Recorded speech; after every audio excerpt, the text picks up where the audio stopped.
Dear students, in today's class we shall see the different types of supports.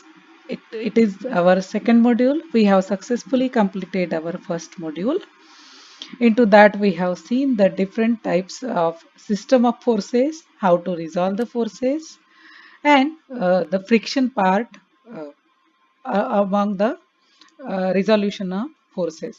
In that, we have seen the screw jack, then wedge friction, and we have worked out some of the numericals related to the same. Now, in the next module, that is module 2, we have the basic structural analysis. It consists of the following topics: equilibrium in three dimensions, method of sections, method of joints, how to determine if a member is in tension or compression, simple trusses, zero force members, beams and types of beams, frames and machine.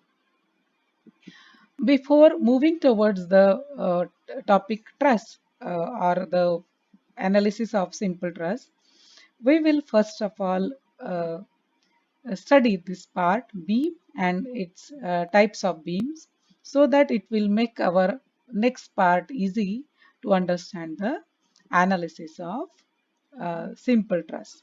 So let us see it, beams and types of beams. In today's class we will see the classification of beam and the different types of loading on it.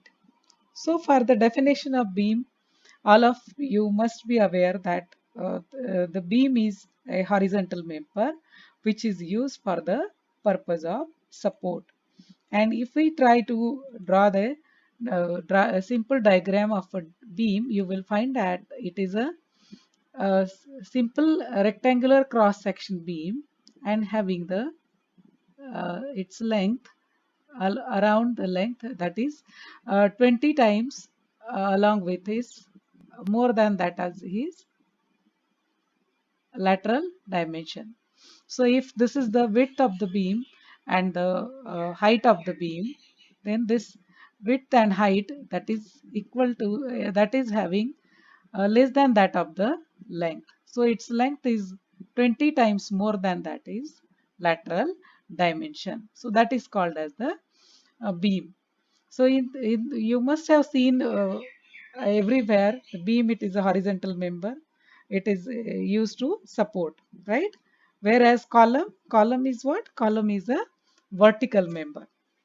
In our particular module, we are concentrating on our beam, particular type of beam and how the reactions are taken in the beam. So let us see that how the beam are classified as per the different types of support.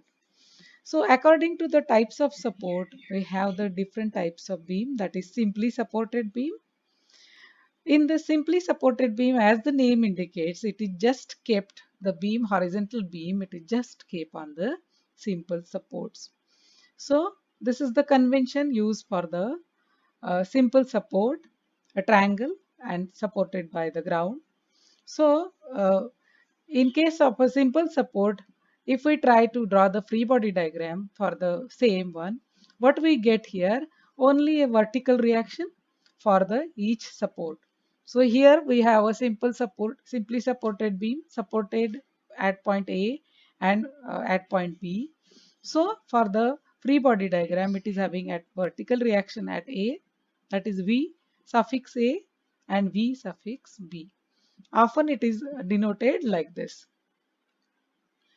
Coming to the next point of the next type of the support, which we have the roller support. So as the name indicates, roller support, it is nothing but the beam is supported on the roller. For understanding purpose, I have purposely added this different type here. It is not the part of the this particular AB beam, but it is a different kind of notation which is used for the roller support. So it is shown like this, a triangle and followed by roller. So this is again interesting type of support. Here in this particular type, a single reaction is taken similar to the simple support. The difference is that the reaction here, it goes in the direction of the line of action of the particular roller support. So suppose in this type A, it is just given support parallel to the horizontal. So the reaction is moving in the vertical direction, R suffix A. But at this particular point B, if you see that it is having the inclination, the joint is having inclination at an angle theta with the horizontal. Hence, the reaction will go, it will be inclined at the same angle as given. So here RB is inclined at theta. So even the same reactions we get for the frictionless support. So if the support is like this, suppose a roller is there and the smooth surface is there, there is no friction, then in that case also the reaction will be like this. Suppose let us give this point A. Always it is important to give the notation to the particular joint. So this is the surface as given and this is the reaction, particular reaction RA. So for frictionless surface, same free body diagram we use as RA. So this is about the roller support. As I told you that in some books the support is shown like this, roller one, and in some books it is shown like this. Coming to the next type of support, we have pin joint or hinge support. This is very beautiful type of support which we often encounter with. This particular hinge or pin joint support, it allows the rotation of the particular component in around a particular plane, but it restricts its vertical and horizontal movement. So the famous example is our door hinge. You must have seen that how the door is fixed with the frame, that we can rotate it around the axis, right? But we can't move it in the upward and downward direction. We can open it, we can close it. According to that, the horizontal reaction and the vertical reaction is considered in the free body diagram. So obviously when we have a vertical reaction, vertical component and a horizontal component, its resultant will be at incline at a particular angle and that is denoted as RA. So here another type of notation I have drawn particular way, that this is the another type of notation used here for the pin joint or hinge support. It is often called as either pin joint or hinge support, and while drawing the free body diagram we have to resolve the forces in the horizontal direction as well as in the vertical direction.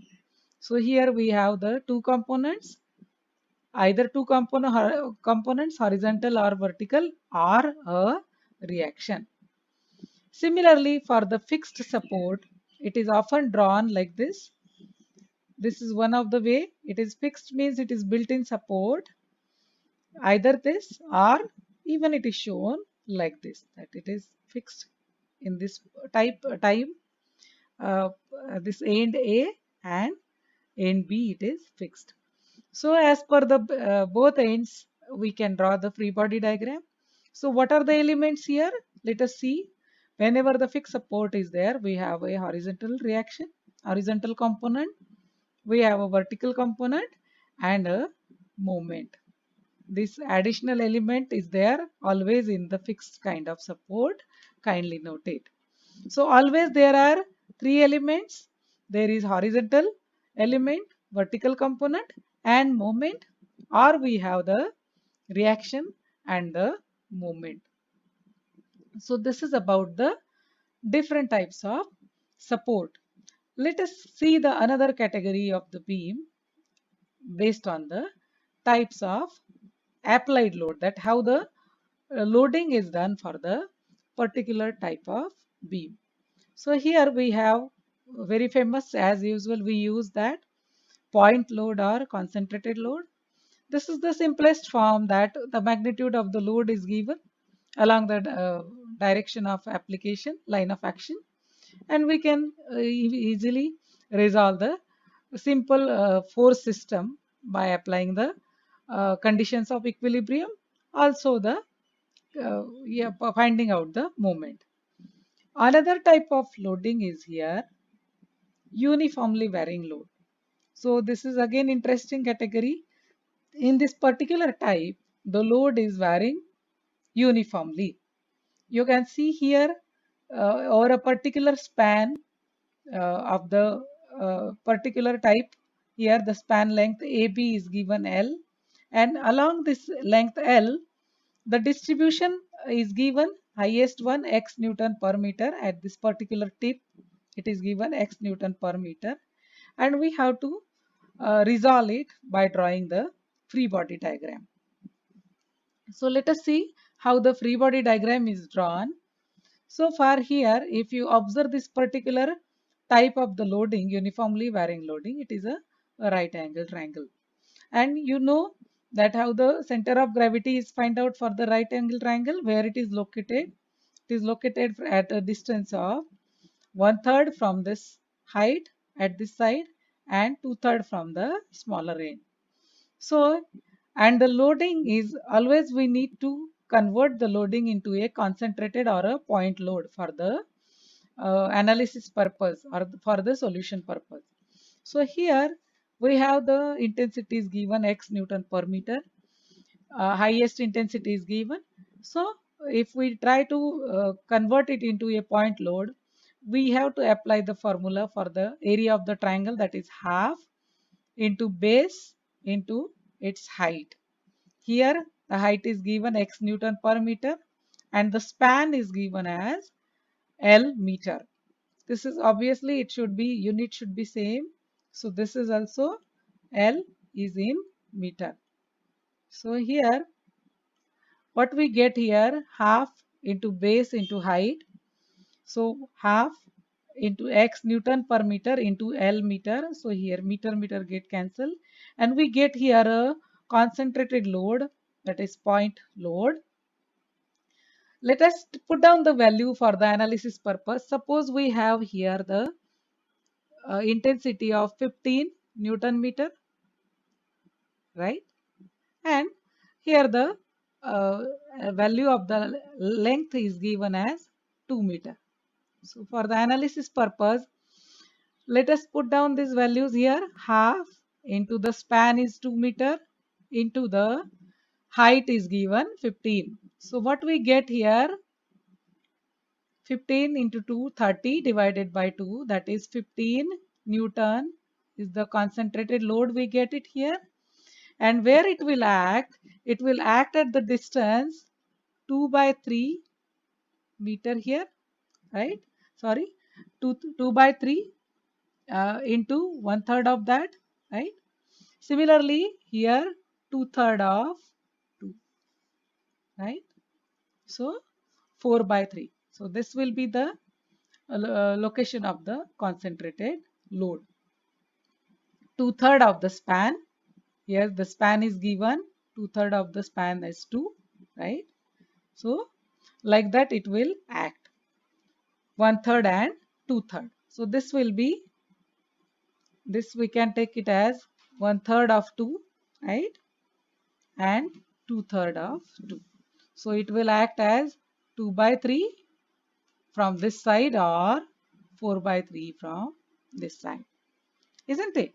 So according to that we have to convert this uniformly distributed load into a point load to solve the problem. Now next category of the classification is of the uniformly distributed load. In short form also it is called as the UDL. So for the UDL we have the load uniformly distributed over a span. Suppose the length of the span is L and the concentration load is distribution is given x Newton per meter. So since it is distributed uniformly, so we can consider it as a rectangle, uniform rectangle. And over the span, if we try to draw the free body diagram, so span AB is having length L. Always give the notation to the points. So this is our point A, right? And this is point B. And this total span is L. And the length and to the middle of that this load is acting. So to make this concentrated, this UDL load into concentrated one, we need to multiply this length into the intensity.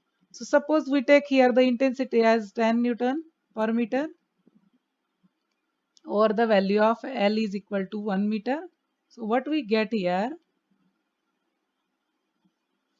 10 into 1, so that is equal to 10 Newton is the value we get at 10 Newton, and it will act at the center of the particular span.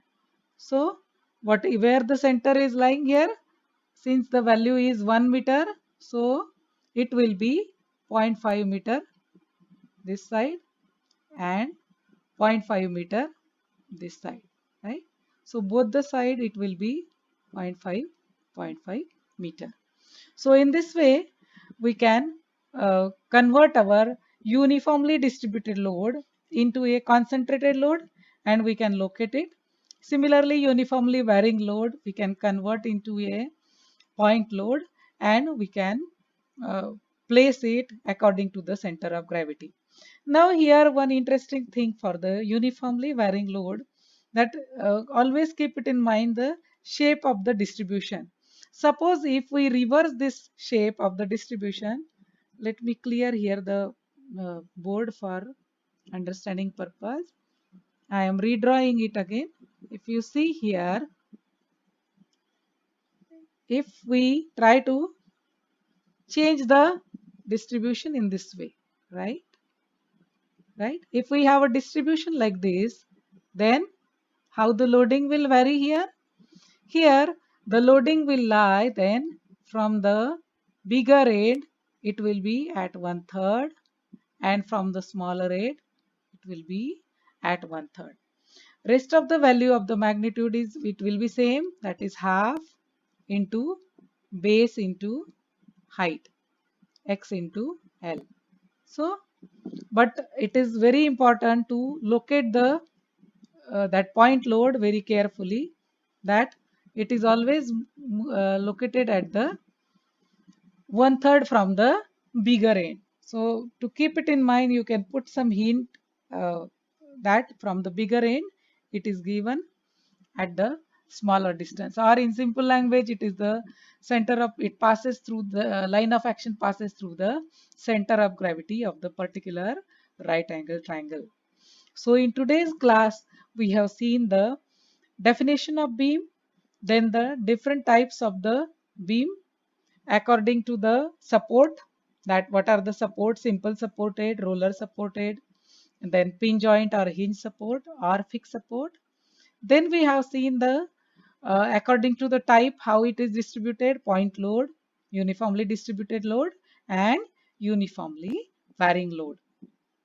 This is how I have summarized the things for you. That simply supported beam, as we have seen, there is only one vertical reaction. And what is the remark here to take away home, that the displacement in vertical direction is prevented. That here only one component is there, simple supported. So in this particular type, the displacement in the vertical direction is restricted. Similarly, for the roller support, this is also called as frictionless surface. I have already uh, shown you that frictionless surface, when we take that, there is only one reaction taken, and the reaction goes in the in the line of action of the acting force. So if the support is here horizontal, you can give the reaction accordingly, and if the support is inclined at some particular angle theta, then we have to take the line of action accordingly. If the support is inclined like this, then the particular force will be passing through that angle theta, right? And what is the remark here? That displacement in vertical direction is prevented. In this particular type also, the displacement is prevented in a vertical direction. Next is pin joint or hinge support. We have seen here that we can rotate it along the axis, right? But we can't take it away upward and downward direction. And the example of door we have seen.